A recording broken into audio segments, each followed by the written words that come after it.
بسم اللہ الرحمن الرحیم۔ شروع اللہ کا نام لے کر جو بڑا مہربان نہایت رحم والا ہے۔ اے اہل اسلام، اب اللہ اور اس کے رسول کی طرف سے ان مشرکوں سے جن سے تم نے عہد کر رکھا تھا بیزاری اور جنگ کی تیاری ہے، سو مشرکو تم زمین میں 4 مہینے چل پھر لو اور جان رکھو کہ تم اللہ کو عاجز نہ کر سکو گے، اور یہ بھی کہ اللہ کافروں کو رسوا کرنے والا ہے۔ اور حج اکبر کے دن اللہ اور اس کے رسول کی طرف سے لوگوں کو آگاہ کیا جاتا ہے کہ اللہ مشرکوں سے بیزار ہے اور اس کا رسول بھی۔ اب اگر تم توبہ کر لو تو تمہارے حق میں بہتر ہے، اور اگر نہ مانو تو جان رکھو کہ تم اللہ کو ہرا نہیں سکو گے۔ اور اے پیغمبر، کافروں کو دکھ دینے والے عذاب کی خبر سنا دو۔ البتہ جن مشرکوں کے ساتھ تم نے عہد کیا ہو اور انہوں نے تمہارا کسی طرح کا قصور نہ کیا ہو اور نہ تمہارے مقابلے میں کسی کی مدد کی ہو، تو جس مدت تک ان کے ساتھ عہد کیا ہو اسے پورا کرو، کہ اللہ پرہیزگاروں کو دوست رکھتا ہے۔ پس جب عزت کے مہینے گزر جائیں تو مشرکوں کو جہاں پاؤ قتل کر دو، اور ان کو پکڑ لو اور گھیر لو، اور ہر گھات کی جگہ ان کی طاق میں بیٹھے رہو۔ پھر اگر وہ توبہ کر لیں اور نماز قائم کرنے اور زکوٰۃ دینے لگیں تو ان کا رستہ چھوڑ دو، بے شک اللہ بخشنے والا ہے، مہربان ہے۔ اور اگر کوئی مشرک تم سے پناہ کا خواستگار ہو تو اس کو پناہ دے دو، یہاں تک کہ وہ کلام اللہ کو سننے لگے، پھر اس کو امن کی جگہ واپس پہنچا دو، اس لیے کہ یہ بے خبر لوگ ہیں۔ بھلا مشرکوں کے لیے جنہوں نے عہد توڑ ڈالا، اللہ اور اس کے رسول کے نزدیک عہد کیسے قائم رہ سکتا ہے؟ ہاں، جن لوگوں کے ساتھ تم نے مسجد حرام یعنی خانہ کعبہ کے نزدیک عہد کیا ہے، اگر وہ اپنے عہد پر قائم رہیں تو تم بھی اپنے قول و قرار پر قائم رہو، بے شک اللہ پرہیزگاروں کو دوست رکھتا ہے۔ بھلا ان سے عہد کیوں کر پورا کیا جائے جب ان کا یہ حال ہے کہ اگر تم پر غلبہ پا لیں تو نہ قرابت کا لحاظ کریں نہ عہد کا۔ یہ منہ سے تو تمہیں خوش کر دیتی ہیں، لیکن ان کے دل ان باتوں کو قبول نہیں کرتے اور ان میں اکثر نافرمان ہیں۔ یہ اللہ کی آیتوں کے عوض تھوڑا سا فائدہ حاصل کرتے اور لوگوں کو اللہ کے رستے سے روکتے ہیں۔ کچھ شک نہیں کہ جو کام یہ کرتے ہیں برے ہیں۔ یہ لوگ کسی مومن کے حق میں نہ تو رشتہ داری کا پاس کرتے ہیں نہ عہد کا، اور یہ حد سے تجاوز کرنے والے ہیں۔ اب اگر یہ توبہ کر لیں اور نماز پڑھنے اور زکوٰۃ دینے لگیں تو دین میں تمہارے بھائی ہیں، اور سمجھنے والے لوگوں کے لیے ہم اپنی آیتیں کھول کھول کر بیان کرتے ہیں۔ اور اگر عہد کرنے کے بعد اپنی قسموں کو توڑ ڈالیں اور تمہارے دین میں تانا زنی کرنے لگے تو ان کفر کے پیشواؤں سے جنگ کرو، ان کی قسموں کا کچھ اعتبار نہیں ہے، عجب نہیں کہ اپنی حرکات سے باز آ جائیں۔ بھلا تم ایسے لوگوں سے کیوں نہ لڑو جنہوں نے اپنی قسموں کو توڑ ڈالا اور پیغمبر کو وطن سے نکالنے کا ارادہ کر لیا، اور انہوں نے تم سے عہد شکنی کی ابتدا کی۔ کیا تم ایسے لوگوں سے ڈرتے ہو؟ سو ڈرنے کے لائق تو اللہ ہے اگر تم ایمان والے ہو۔ ان سے خوب لڑو، اللہ ان کو تمہارے ہاتھوں سے عذاب میں ڈالے گا اور انہیں رسوا کرے گا، اور تم کو ان پر غلبہ دے گا، اور مومن لوگوں کے سینوں کو شفا بخشے گا، اور ان کے دلوں سے غصہ دور کرے گا، اور اللہ جس پر چاہے گا توجہ فرمائے گا، اور اللہ سب کچھ جانتا ہے، حکمت والا ہے۔ کیا تم لوگ یہ خیال کرتے ہو کہ بے آزمائش چھوڑ دیے جاؤ گے؟ اور ابھی تو اللہ نے تم میں سے ایسے لوگوں کو پرکھا ہی نہیں جنہوں نے جہاد کیا، اور اللہ اور اس کے رسول اور مومنوں کے سوا کسی کو دلی دوست نہیں بنایا، اور اللہ تمہارے سب کاموں سے واقف ہے۔ مشرکوں کا کام نہیں کہ اللہ کی مسجدوں کو آباد کریں جبکہ وہ اپنے آپ پر کفر کی گواہی دے رہی ہوں۔ ان لوگوں کے سب اعمال بیکار ہیں اور وہ ہمیشہ دوزخ میں رہیں گے۔ اللہ کی مسجدوں کو تو وہ لوگ آباد کرتے ہیں جو اللہ پر اور روز قیامت پر ایمان لاتے اور نماز پڑھتے اور زکوٰۃ دیتی ہیں، اور اللہ کے سوا کسی سے نہیں ڈرتے۔ یہی لوگ امید ہے کہ ہدایت یافتہ لوگوں میں سے ہوں۔ کیا تم نے حاجیوں کو پانی پلانا اور مسجد حرام یعنی خانہ کعبہ کو آباد کرنا اس شخص کے اعمال جیسا خیال کیا ہے جو اللہ اور روز آخر پر ایمان رکھتا ہے اور اللہ کی راہ میں جہاد کرتا ہے؟ یہ لوگ اللہ کے نزدیک برابر نہیں ہیں، اور اللہ ظالم لوگوں کو ہدایت نہیں دیا کرتا۔ جو لوگ ایمان لائے اور وطن چھوڑ گئے اور اللہ کی راہ میں مال اور جان سے جہاد کرتے رہے، اللہ کے ہاں ان کے درجات بہت بڑے ہیں اور وہی مراد کو پہنچنے والے ہیں۔ ان کا پروردگار ان کو اپنی رحمت کی اور خوشنودی کی اور بہشتوں کی خوشخبری دیتا ہے جن میں ان کے لیے ابدی نعمت ہے، اور وہ ان میں ہمیشہ ہمیشہ رہیں گے۔ کچھ شک نہیں کہ اللہ کے ہاں بڑا صلہ تیار ہے۔ اے اہل ایمان، اگر تمہارے ماں باپ اور بہن بھائی ایمان کے مقابل کفر کو پسند کریں تو ان سے دوستی نہ رکھو، اور جو ان سے دوستی رکھیں گے وہ ظالم ہیں۔ کہہ دو کہ اگر تمہارے باپ اور بیٹے اور بھائی اور بیویاں اور خاندان والے اور مال جو تم کماتے ہو اور تجارت جس میں مندی سے ڈرتے ہو اور مکانات جن کو پسند کرتے ہو اللہ اور اس کے رسول سے اور اللہ کی راہ میں جہاد کرنے سے تمہیں زیادہ عزیز ہوں تو ٹھہرے رہو یہاں تک کہ اللہ اپنا حکم یعنی عذاب بھیجے۔ اور اللہ نافرمان لوگوں کو ہدایت نہیں دیا کرتا۔ اللہ نے بہت سے موقعوں پر تم کو مدد دی ہے، اور جنگ حنین کے دن جب کہ تم کو اپنی جماعت کی کثرت پر غرہ تھا تو وہ تمہارے کچھ بھی کام نہ آئی، اور زمین باوجود اپنی فراخی کے تم پر تنگ ہو گئی، پھر تم پیٹ پھیر گئے۔ پھر اللہ نے اپنے پیغمبر پر اور مومنوں پر اپنی طرف سے تسکین نازل فرمائی، اور تمہاری مدد کو فرشتوں کے لشکر جو تمہیں نظر نہیں آتے تھے آسمان سے اتارے، اور کافروں کو عذاب دیا، اور کفر کرنے والوں کی یہی سزا ہے۔ پھر اللہ اس کے بعد جس پر چاہے مہربانی سے توجہ فرمائے، اور اللہ بخشنے والا ہے، مہربان ہے۔ مومنوں، مشرک تو پلید ہیں، تو اس برس کے بعد وہ مسجد حرام یعنی خانہ کعبہ کے پاس نہ جانے پائیں، اور اگر تم کو مفلسی کا خوف ہو تو اللہ چاہے گا تو تم کو اپنے فضل سے غنی کر دے گا۔ بے شک اللہ سب کچھ جانتا ہے، حکمت والا ہے۔ جو لوگ اہل کتاب میں سے اللہ پر ایمان نہیں لاتے اور نہ روز آخر پر یقین رکھتے ہیں اور نہ ان چیزوں کو حرام سمجھتے ہیں جو اللہ اور اس کے رسول نے حرام کی ہیں، اور نہ دین حق کو قبول کرتے ہیں، ان سے جنگ کرو یہاں تک کہ ذلیل ہو کر اپنے ہاتھ سے جزیہ دینے لگیں۔ اور یہود کہتے ہیں کہ عزیر اللہ کے بیٹے ہیں، اور عیسائی کہتے ہیں کہ مسیح اللہ کے بیٹے ہیں۔ یہ ان کے منہ کی باتیں ہیں۔ پہلے کافر بھی اسی طرح کی باتیں کہا کرتے تھے، یہ بھی انہی کی ریس کرنے لگے ہیں۔ اللہ ان کو ہلاک کرے، یہ کہاں بہہ کے پھرتے ہیں۔ انہوں نے اپنے علماء اور مشائخ اور مسیح ابن مریم کو اللہ کے سوا معبود بنا لیا، حالانکہ ان کو یہ حکم دیا گیا تھا کہ معبود واحد کے سوا کسی کی عبادت نہ کریں، اس کے سوا کوئی معبود نہیں، اور وہ ان لوگوں کے شریک مقرر کرنے سے پاک ہے۔ یہ چاہتے ہیں کہ اللہ کے نور کو اپنے منہ سے پھونک مار کر بجھا دیں، اور اللہ اپنے نور کو پورا کیے بغیر رہنے کا نہیں، اگرچہ کافروں کو برا ہی لگے۔ وہی تو ہے جس نے اپنے پیغمبر کو ہدایت اور دین حق دے کر بھیجا تاکہ اس دین کو دنیا کے تمام دینوں پر غالب کرے، اگرچہ کافر ناخوش ہی ہوں۔ مومنوں، اہل کتاب کے بہت سے عالم اور مشائخ لوگوں کا مال ناحق کھاتے اور ان کو اللہ کی راہ سے روکتے ہیں، اور جو لوگ سونا اور چاندی جمع کرتے ہیں اور اس کو اللہ کے راستے میں خرچ نہیں کرتے، ان کو اس دن کے عذاب علیم کی خبر سنا دو، جس دن وہ مال دوزخ کی آگ میں خوب گرم کیا جائے گا، پھر اس سے ان بخیلوں کی پیشانیاں اور پہلو اور پیٹھیں داغی جائیں گی، اور کہا جائے گا کہ یہ وہی ہے جو تم نے اپنے لیے جمع کیا تھا، سو جو تم جمع کرتے تھے اب اس کا مزہ چکھو۔ اللہ کے نزدیک مہینے گنتی میں 12 ہیں،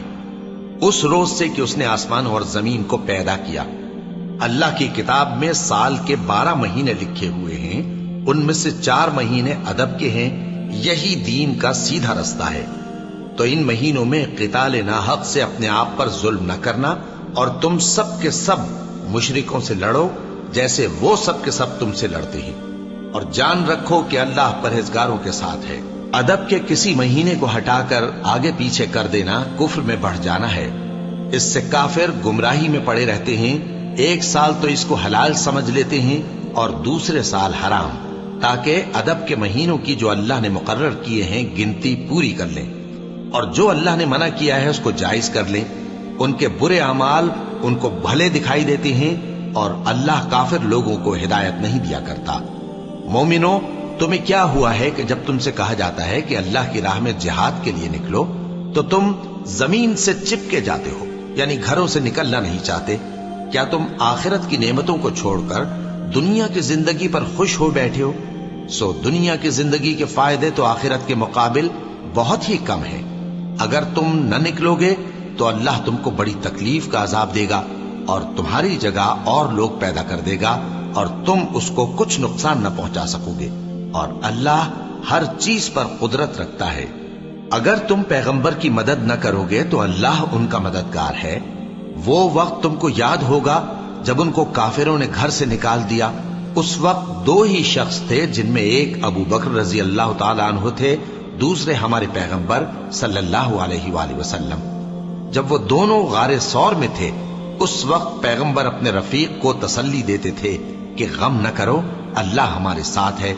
تو اللہ نے ان پر تسکین نازل فرمائی اور ان کو ایسے لشکروں سے مدد دی جو تم کو نظر نہیں آتے تھے، اور کافروں کی بات کو پست کر دیا۔ اور بات تو اللہ ہی کی بلند ہے، اور اللہ زبردست ہے، حکمت والا ہے۔ تم ہتھیار تھوڑے رکھتے ہو یا بہت، گھروں سے نکل آؤ اور اللہ کے راستے میں مال اور جان سے جہاد کرو، یہی تمہارے حق میں بہتر ہے، بشرطے کہ سمجھو۔ اگر مال غنیمت آسانی سے حاصل ہونے والا اور سفر بھی ہلکا ہوتا تو یہ تمہارے ساتھ شوق سے چل دیتے، لیکن مسافت ان کو دور دراز نظر آئی تو عذر کریں گے، اور اللہ کی قسمیں کھائیں گے کہ اگر ہم طاقت رکھتے تو آپ کے ساتھ ضرور نکل پڑتے۔ یہ اس طرح اپنے آپ کو ہلاک کر رہے ہیں، اور اللہ جانتا ہے کہ یہ جھوٹے ہیں۔ اللہ تمہیں معاف کرے، تم نے پیشتر اس کے کہ تم پر وہ لوگ بھی ظاہر ہو جاتے جو سچے ہیں، اور وہ بھی تمہیں معلوم ہو جاتے جو جھوٹے ہیں۔ ان کو اجازت کیوں دی؟ جو لوگ اللہ پر اور روز آخر پر ایمان رکھتے ہیں وہ تو تم سے اجازت نہیں مانگتے کہ پیچھے رہ جائیں، بلکہ چاہتے ہیں کہ اپنے مال اور جان سے جہاد کریں، اور اللہ پرہیزگاروں سے واقف ہے۔ اجازت وہی لوگ مانگتے ہیں جو اللہ پر اور روز آخر پر ایمان نہیں رکھتے اور ان کے دل شک میں پڑے ہوئے ہیں، سو وہ اپنے شک میں ڈاواں ڈول ہو رہی ہیں۔ اور اگر وہ نکلنے کا ارادہ کرتے تو اس کے لیے سامان تیار کرتے، لیکن اللہ نے ان کا اٹھنا اور نکلنا پسند ہی نہ کیا تو ان کو ہلنے جلنے ہی نہ دیا، اور ان سے کہہ دیا گیا کہ جہاں معذور بیٹھے ہیں تم بھی ان کے ساتھ بیٹھے رہو۔ اگر وہ تم میں شامل ہو کر نکل بھی کھڑے ہوتے تو تمہارے درمیان شرارت کرتے اور تم میں فساد ڈلوانے کی غرض سے دوڑے دوڑے پھرتے، اور تم میں ان کے جاسوس بھی ہیں، اور اللہ ظالموں کو خوب جانتا ہے۔ یہ پہلے بھی طالب فساد رہے ہیں اور بہت سی باتوں میں تمہارے لیے الٹ پھیر کرتے رہے ہیں، یہاں تک کہ حق آ پہنچا اور اللہ کا حکم غالب ہوا، اور وہ برا مانتے ہی رہ گئے۔ اور ان میں کوئی ایسا بھی ہے جو کہتا ہے کہ مجھے تو اجازت ہی دیجیے اور آفت میں نہ ڈالیے۔ دیکھو یہ آفت میں پڑ گئے ہیں اور دوزخ سب کافروں کو گھیرے ہوئے ہے۔ اے پیغمبر، اگر تم کو آسائش حاصل ہوتی ہے تو ان کو بری لگتی ہے، اور اگر تم پر کوئی مشکل آ پڑتی ہے تو کہتے ہیں کہ ہم نے اپنا کام پہلے ہی درست کر لیا تھا، اور خوشیاں مناتے لوٹ جاتے ہیں۔ کہہ دو کہ ہم کو کوئی مصیبت نہیں پہنچ سکتی بجز اس کے جو اللہ نے ہمارے لیے لکھ دی ہو، وہی ہمارا کارساز ہے، اور مومنوں کو تو اللہ ہی پر بھروسہ رکھنا چاہیے۔ کہہ دو کہ تم ہمارے حق میں دو بھلائیوں میں سے ایک کے منتظر ہو، اور ہم تمہارے حق میں اس بات کے منتظر ہیں کہ اللہ یا تو اپنے پاس سے تم پر کوئی عذاب نازل کرے یا ہمارے ہاتھوں سے تمہیں عذاب دلوائے، سو تم بھی انتظار کرو، ہم بھی تمہارے ساتھ انتظار کرتے ہیں۔ کہہ دو کہ تم مال خوشی سے خرچ کرو یا ناخوشی سے، تم سے ہرگز قبول نہیں کیا جائے گا، تم نافرمان لوگ ہو، اور ان کے خرچ کیے ہوئے مالوں کے قبول ہونے سے کوئی چیز مانے نہیں ہوتی سوائے اس کے کہ انہوں نے اللہ سے اور اس کے رسول سے کفر کیا، اور نماز کو آتے ہیں تو سست و کاہل ہو کر، اور خرچ کرتے ہیں تو ناخوشی سے۔ بس تم ان کے مال اور اولاد سے تعجب نہ کرنا، اللہ چاہتا ہے کہ ان چیزوں سے دنیا کی زندگی میں ان کو عذاب دے، اور جب ان کی جان نکلے تو اس وقت بھی یہ کافر ہی ہوں، اور اللہ کی قسمیں کھاتے ہیں کہ وہ تمہیں میں سے ہیں، حالانکہ وہ تم میں سے نہیں ہیں۔ اصل یہ ہے کہ وہ ڈرپوک لوگ ہیں۔ اگر ان کو کوئی بچاؤ کی جگہ جیسے قلعہ یا غار یا زمین کے اندر گھسنے کی جگہ مل جائے تو اسی طرف رسیاں توڑاتے ہوئے بھاگ جائیں، اور ان میں بعض ایسے بھی ہیں کہ تقسیم صدقات میں تم پر تانا زنی کرتے ہیں۔ اب اگر ان کو اس میں سے خاطر خواہ مل جائے تو خوش رہیں، اور اگر اس قدر نہ ملے تو جھٹ خفا ہو جائیں۔ اور اگر وہ اس پر خوش رہتے جو اللہ اور اس کے رسول نے ان کو دیا تھا، اور کہتے کہ ہمیں اللہ کافی ہے، اور اللہ اپنے فضل سے اور اس کے پیغمبر اپنی مہربانی سے ہمیں پھر دے دیں گے، اور ہمیں تو اللہ ہی کی رضا مطلوب ہے، تو ان کے حق میں بہتر ہوتا۔ صدقات یعنی زکوٰۃ و خیرات تو مفلسوں اور ناداروں اور کارکنان صدقات کا حق ہے، اور ان لوگوں کا جن کے دل جیتنا منظور ہے، اور غلاموں کے آزاد کرانے میں، اور قرض داروں کے قرض ادا کرنے میں، اور اللہ کی راہ میں، اور مسافروں کی مدد میں بھی یہ مال خرچ کرنا چاہیے۔ یہ مصارف اللہ کی طرف سے مقرر کر دیے گئے ہیں، اور اللہ جاننے والا ہے، حکمت والا ہے۔ اور ان میں بعض ایسے ہیں جو پیغمبر کو ایذا دیتے ہیں اور کہتے ہیں کہ یہ شخص نرا کان ہے۔ ان سے کہہ دو کہ وہ کان ہے تو تمہاری بھلائی کے لیے، وہ اللہ کا اور مومنوں کی بات کا یقین رکھتا ہے، اور جو لوگ تم میں ایمان لائے ہیں ان کے لیے رحمت ہے، اور جو لوگ اللہ کے رسول کو رنج پہنچاتے ہیں ان کے لیے عذاب علیم تیار ہے۔ مومنوں، یہ لوگ تمہارے سامنے اللہ کی قسمیں کھاتے ہیں تاکہ تم کو خوش کر دیں، حالانکہ اگر یہ دل سے مومن ہوتے تو اللہ اور اس کے پیغمبر اس بات کے زیادہ حقدار ہیں کہ یہ انہیں خوش کریں۔ کیا ان لوگوں کو معلوم نہیں کہ جو شخص اللہ اور اس کے رسول سے مقابلہ کرتا ہے تو اس کے لیے جہنم کی آگ تیار ہے، جس میں وہ ہمیشہ جلتا رہے گا؟ یہ بڑی رسوائی ہے۔ منافق ڈرتے رہتے ہیں کہ ان کے بارے میں کہیں کوئی ایسی صورت نہ اتر آئے کہ ان کے دل کی باتوں کو ان مسلمانوں پر ظاہر کر دے۔ کہہ دو کہ ہنسی کیے جاؤ، جس بات سے تم ڈرتے ہو اللہ اس کو ضرور ظاہر کر دے گا، اور اگر تم ان سے اس بارے میں دریافت کرو تو کہیں گے کہ ہم تو یوں ہی بات چیت اور دل لگی کرتے تھے۔ کہو کیا تم اللہ اور اس کی آیتوں اور اس کے رسول سے دل لگی کرتے تھے؟ عذر مت پیش کرو، تم ایمان لانے کے بعد کافر ہو چکے ہو۔ اگر ہم تم میں سے ایک جماعت کو معاف کر دیں تو دوسری جماعت کو سزا بھی دیں گے، کیونکہ وہ گناہ کرتے رہے ہیں۔ منافق مرد اور منافق عورتیں ایک دوسرے کے ہم جنس یعنی ایک ہی طرح کے ہیں کہ برا کام کرنے کو کہتے اور نیک کاموں سے منع کرتے، اور خرچ کرنے سے ہاتھ بند کیے رہتے ہیں۔ انہوں نے اللہ کو بھلا دیا تو اللہ نے ان کو بھلا دیا، بے شک منافق نافرمان ہیں۔ اللہ نے منافق مردوں اور منافق عورتوں اور کافروں سے آتش جہنم کا وعدہ کیا ہے، جس میں وہ ہمیشہ جلتے رہیں گے، وہی ان کو کافی ہے، اور اللہ نے ان پر لعنت کر دی ہے اور ان کے لیے ہمیشہ کا عذاب تیار ہے۔ تم منافق لوگ ان لوگوں کی طرح ہو جو تم سے پہلے ہو چکے ہیں، وہ تم سے زیادہ طاقتور اور مال و اولاد میں کہیں زیادہ تھے، تو وہ اپنے حصے سے فائدہ اٹھا چکے، سو جس طرح تم سے پہلے لوگ اپنے حصے سے فائدہ اٹھا چکے ہیں اسی طرح تم نے اپنے حصے سے فائدہ اٹھا لیا، اور جس طرح وہ باطل میں ڈوبے رہے اسی طرح تم باطل میں ڈوبے رہے۔ یہ وہ لوگ ہیں جن کے اعمال دنیا اور آخرت میں ضائع ہو گئے، اور یہی نقصان اٹھانے والے ہیں۔ کیا ان کو ان لوگوں کے حالات کی خبر نہیں پہنچی جو ان سے پہلے تھے، یعنی نوح اور عاد اور سمود کی قوم اور ابراہیم کی قوم اور مدین والے اور الٹی ہوئی بستیوں والے؟ ان کے پاس پیغمبر نشانیاں لے کر آئے، اور اللہ تو ایسا نہ تھا کہ ان پر ظلم کرتا، لیکن وہی اپنے آپ پر ظلم کرتے تھے۔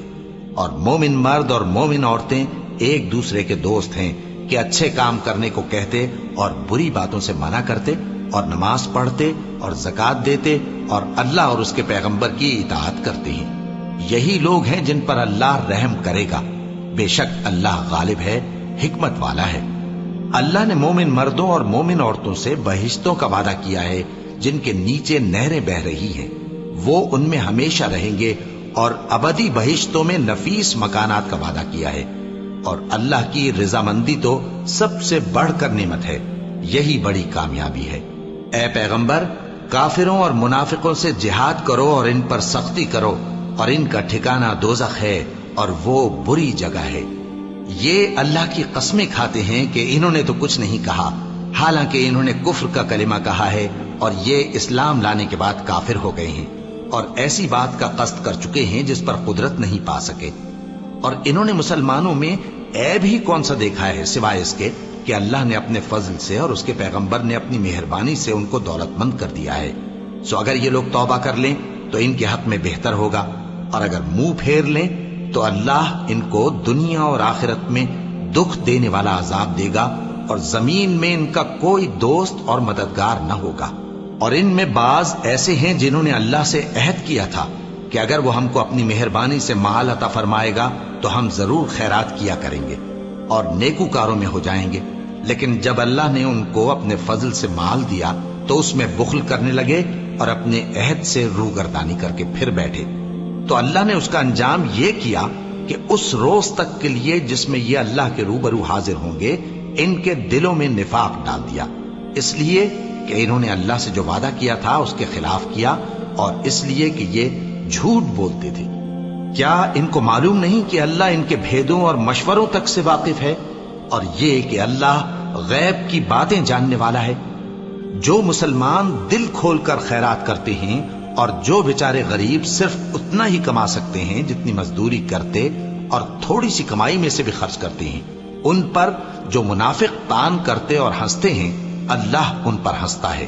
اور ان کے لیے تکلیف دینے والا عذاب تیار ہے۔ تم ان کے لیے بخشش مانگو یا نہ مانگو برابر ہے، اگر ان کے لیے 70 دفعہ بھی بخشش مانگو گے تو بھی اللہ ان کو نہیں بخشے گا، یہ اس لیے کہ انہوں نے اللہ اور اس کے رسول سے کفر کیا، اور اللہ نافرمان لوگوں کو ہدایت نہیں دیتا۔ جو لوگ غزوہ تبوک میں پیچھے رہ گئے وہ اللہ کے پیغمبر کی مرضی کے برخلاف بیٹھ رہنے سے خوش ہوئے، اور اس بات کو ناپسند کیا کہ اللہ کی راہ میں اپنے مال اور جان سے جہاد کریں، اور دوسروں سے بھی کہنے لگے کہ گرمی میں مت نکلنا، ان سے کہہ دو کہ دوزخ کی آگ اس سے کہیں زیادہ گرم ہے، کاش یہ اس بات کو سمجھتے۔ یہ دنیا میں تھوڑا سا ہنس لیں اور آخرت میں ان کو ان کے اعمال کے بدلے جو یہ کرتے رہے ہیں بہت سا رونا ہوگا۔ پھر اگر اللہ تم کو ان میں سے کسی گروہ کی طرف لے جائے اور وہ تم سے نکلنے کی اجازت طلب کریں تو کہہ دینا کہ تم میرے ساتھ ہرگز نہیں نکلو گے اور نہ میرے ساتھ مددگار ہو کر دشمن سے جنگ کرو گے۔ تم پہلی دفعہ بیٹھ رہنے سے خوش ہوئے تو اب بھی پیچھے رہنے والوں کے ساتھ بیٹھے رہو، اور اے پیغمبر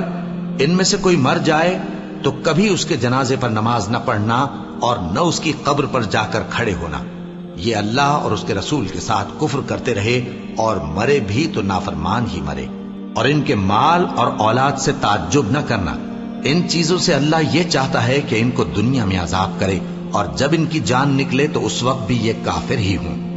اور جب کوئی صورت نازل ہوتی ہے کہ اللہ پر ایمان لاؤ اور اس کے رسول کے ساتھ ہو کر جہاد کرو، تو جو ان میں دولت مند ہیں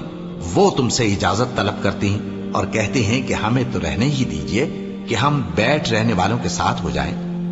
یہ اس بات سے خوش ہیں کہ عورتوں کے ساتھ جو پیچھے رہ جاتی ہیں گھروں میں بیٹھ رہیں۔ ان کے دلوں پر مہر لگا دی گئی ہے سو یہ سمجھتے ہی نہیں۔ لیکن پیغمبر اور جو لوگ ان کے ساتھ ایمان لائے سب اپنے مال اور جان سے لڑے، انہی لوگوں کے لیے بھلائیاں ہیں اور یہی مراد پانے والے ہیں۔ اللہ نے ان کے لیے باغات تیار کر رکھے ہیں جن کے نیچے نہریں بہ رہی ہیں، ہمیشہ ان میں رہیں گے، یہی بڑی کامیابی ہے۔ اور صحرا نشینوں میں سے بھی کچھ لوگ عذر کرتے ہوئے تمہارے پاس آئے کہ ان کو بھی اجازت دی جائے، اور جنہوں نے اللہ اور اس کے رسول سے جھوٹ بولا وہ گھر میں بیٹھ رہے۔ سو جو لوگ ان میں سے کافر ہوئے ہیں ان کو دکھ دینے والا عذاب پہنچے گا۔ نہ تو ضعیفوں پر کچھ گناہ ہے اور نہ بیماروں پر اور نہ ان پر جن کے پاس خرچ موجود نہیں کہ شریک جہاد ہوں، یعنی جب کہ اللہ اور اس کے رسول سے مخلص ہوں، نیکوکاروں پر کسی طرح کا الزام نہیں ہے، اور اللہ بخشنے والا ہے، مہربان ہے۔ اور نہ ان بے سر و سامان لوگوں پر الزام ہے کہ جو تمہارے پاس آئے کہ ان کو سواری دو، اور تم نے کہا کہ میرے پاس کوئی ایسی چیز نہیں جس پر تم کو سوار کروں، تو وہ لوٹ گئے، اور اس غم سے کہ ان کے پاس خرچ موجود نہ تھا ان کی آنکھوں سے آنسو بہ رہے تھے۔ الزام تو ان لوگوں پر ہے جو دولت مند ہیں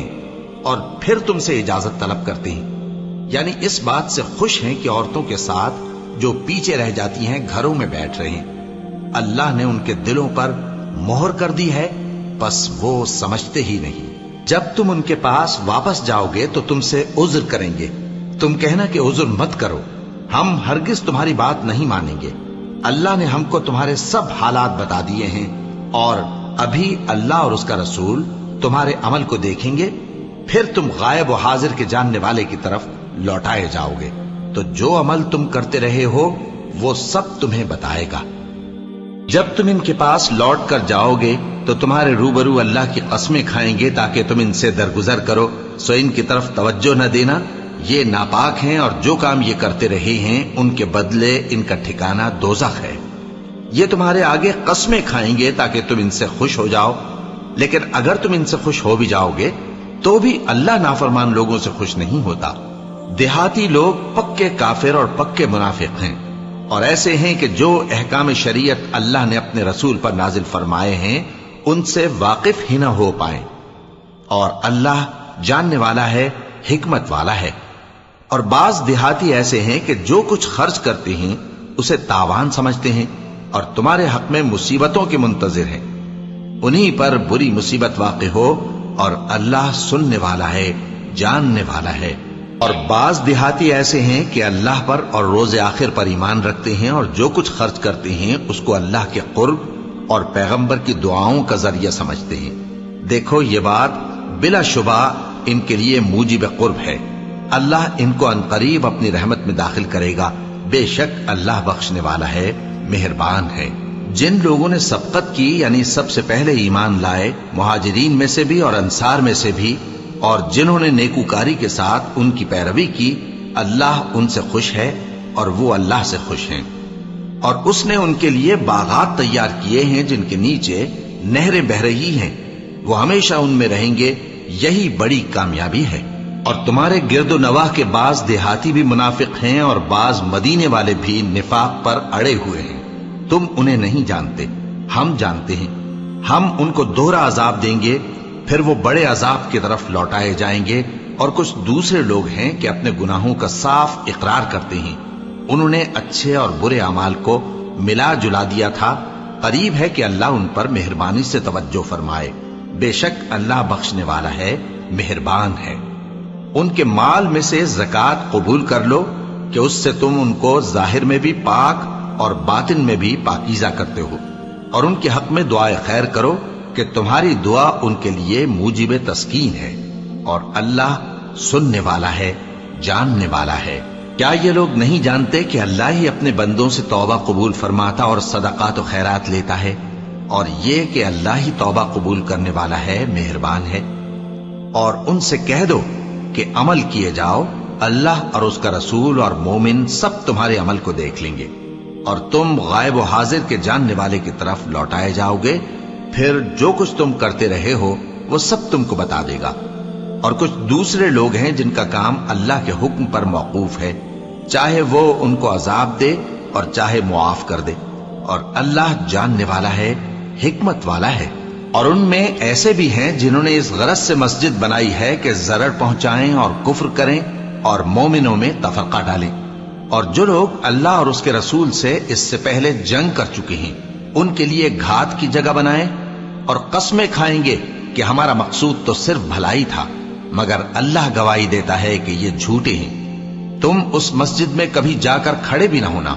البتہ وہ مسجد جس کی بنیاد پہلے دن سے تقوی پر رکھی گئی ہے اس قابل ہے کہ اس میں جایا اور نماز پڑھایا کرو۔ اس میں ایسے لوگ ہیں جو پاک رہنے کو پسند کرتے ہیں، اور اللہ پاک رہنے والوں کو پسند کرتا ہے۔ بھلا جس شخص نے اپنی عمارت کی بنیاد اللہ کے خوف اور اس کی رضامندی پر رکھی، وہ اچھا ہے یا وہ جس نے اپنی عمارت کی بنیاد ایک کھائی کے گرنے والے کنارے پر رکھی، پھر وہ اس کو دوزخ کی آگ میں لے گرا، اور اللہ ظالم لوگوں کو ہدایت نہیں دیتا۔ یہ عمارت جو انہوں نے بنائی ہے ہمیشہ ان کے دلوں میں موجب تردد رہے گی، مگر یہ کہ ان کے دل پاش پاش ہو جائیں، اور اللہ جاننے والا ہے، حکمت والا ہے۔ اللہ نے مومنوں سے ان کی جانیں اور ان کے مال خرید لیے ہیں، اور اس کے عوض ان کے لیے بہشت تیار کی ہے۔ یہ لوگ اللہ کی راہ میں لڑتے ہیں تو مارتے بھی ہیں اور مارے بھی جاتے ہیں۔ یہ تورات اور انجیل اور قرآن میں سچا وعدہ ہے جس کا پورا کرنا اسے ضرور ہے، اور اللہ سے زیادہ وعدہ پورا کرنے والا کون ہے؟ تو جو سودا تم نے اس سے کیا ہے اس سے خوش رہو، اور یہی بڑی کامیابی ہے۔